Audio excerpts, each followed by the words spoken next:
I didn't walk out of the Lower West Terrace tunnel on January 6th.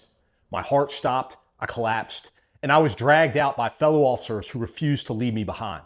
I woke up in a hospital bed because I did my job, defending democracy against a mob sent by a president who refused to accept the results of an election. I thought that was the worst of it. Turns out I was wrong, because now in 2025, even the people who enforce the law inside the Justice Department are being cast aside for doing their jobs.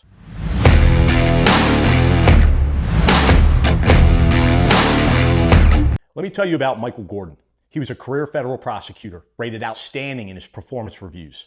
He took on the prosecutions of some of the most infamous January 6 defendants, like Richard Barnett, the guy with his feet on Speaker Pelosi's desk, Eric Munchell, the so-called zip tie guy, and Rebecca Lavrance, who called herself the J6 praying grandma.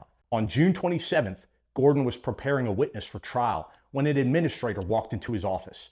They handed him a one-page letter signed by Attorney General Pam Bondi. The letter read, "You're fired, effective immediately." 2 days earlier, his bosses wrote down in black and white that his work was outstanding. That didn't matter. He's gone. And Gordon wasn't the only one. That same day, other members of the Capitol Siege section were shown the door. A press officer, an ethics attorney, gone. They weren't mistakes, they were targets. And Gordon, along with two of them, is now suing the Justice Department, arguing that his firing was illegal. But here's the bigger picture. Since Trump's return to power, more than 40 career prosecutors have been purged. Over 200 career officials across the DOJ, the FBI, and the ATF wiped out. Trump pardoned rioters wholesale. He installed Ed Martin, a defender of January 6 defendants, as the interim U.S. attorney for D.C. Then he gutted the section responsible for prosecuting the very people who stormed the Capitol. This isn't accountability, it's a message. And that message is clear. If you enforce the law in a way that threatens Trump's narrative, you're the one who pays. I know what it feels like to be punished for doing your job. On January 6th, I nearly died defending the Capitol. Since then, I've been harassed, threatened, called a traitor, all for standing up for the oath I swore.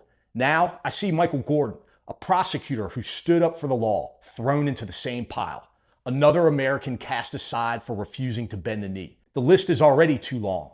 It includes cops who defended the Capitol, election workers who told the truth, civil servants who wouldn't lie, and now prosecutors like Michael Gordon. Gordon said it best.